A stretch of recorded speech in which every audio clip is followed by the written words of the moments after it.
BM700, תוצרת טונור ועוד אביזרים נלווים. בואו נתחיל. פתיחת קופסה. מה בקופסה? יש כאן חוברת הפעלה, פופ פילטר המונע רעשים כמו פ וצ, פופ פילטר נוסף והמיקרופון עצמו.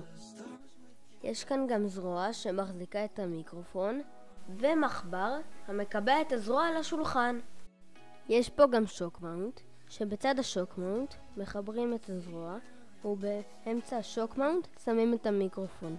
מטרת השוק מאונט היא למנוע רעשים הנובעים מתזוזה. יש פה גם כבל שבצד אחד הוא מתחבר למיקרופון ובצד השני מתחבר לכרטיס קול.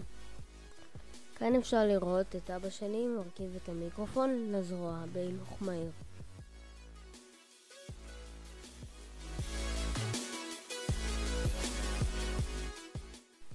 וככה המיקרופון נראה כשהוא עם כל האביזרים שלו.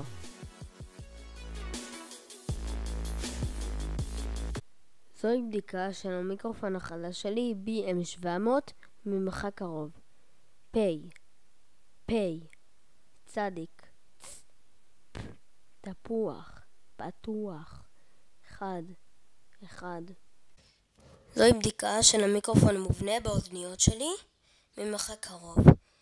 פ, צ, פאפה, תפוח, פתוח, 1, 2, 3, 4.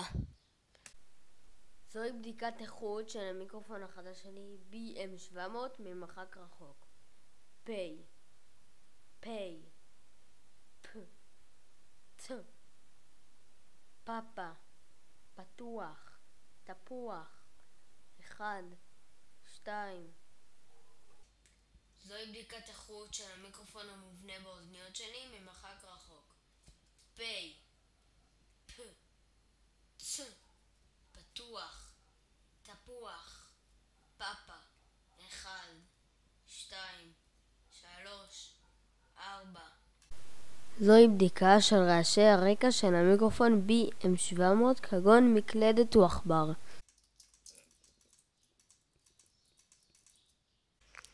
זוהי בדיקה של רעשי הרקע במיקרופון המובנה באוזניות שלי כגון מקלדת ועכבר.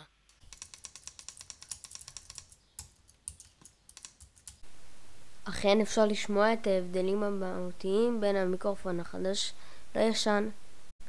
וזהו. אם אהבתם את הסרטון ואתם רוצים לראות עוד תכנים כאלה, תירשמו לערוץ ועשו לייק לסרטון. ועד הפעם הבאה, יאללה ביי.